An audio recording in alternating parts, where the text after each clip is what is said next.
His last confession. The church stood at the edge of the town cemetery, its stone walls darkened by decades of rain and smoke.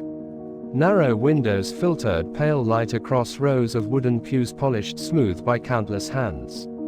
Dust floated quietly through the still air, drifting above him books and folded prayers. The building carried the heavy silence of a place where secrets had long been spoken aloud and buried just as quickly. Near the altar, an old confession booth waited in shadow. The man entered shortly before midnight, moving slowly beneath the dim glow of candlelight. His coat hung damp from the rain outside, and mud clung to the edges of his shoes. The church doors closed behind him with a low echo that disappeared into the vaulted ceiling.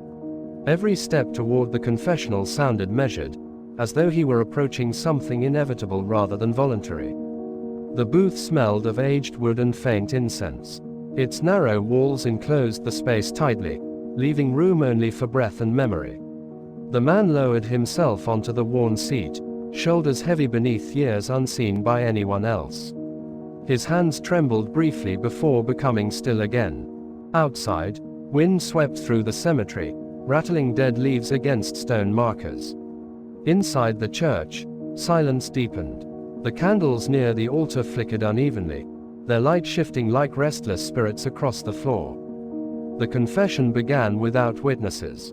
For years, the man had carried a hidden life beneath ordinary appearances. Respectability had become a mask carefully maintained through routine smiles and practiced calm. Yet beneath that surface rested violence preserved in memory, acts buried so deeply they had begun to feel unreal.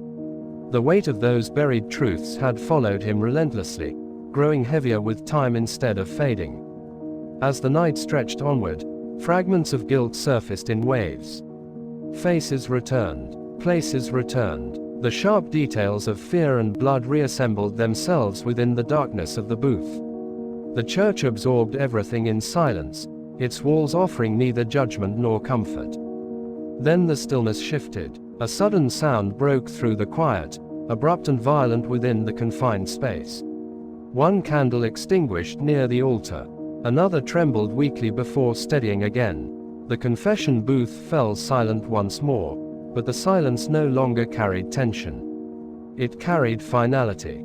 Hours later, dawn crept slowly through the church windows, painting pale streaks across the pews. The confession booth remained closed, unmoving in the cold morning light. Inside, the man sat motionless, head bowed forward as though trapped in prayer. A dark stain spread quietly beneath him, disappearing into the grain of the wooden floor. The church remained empty except for him and the burden he could no longer carry.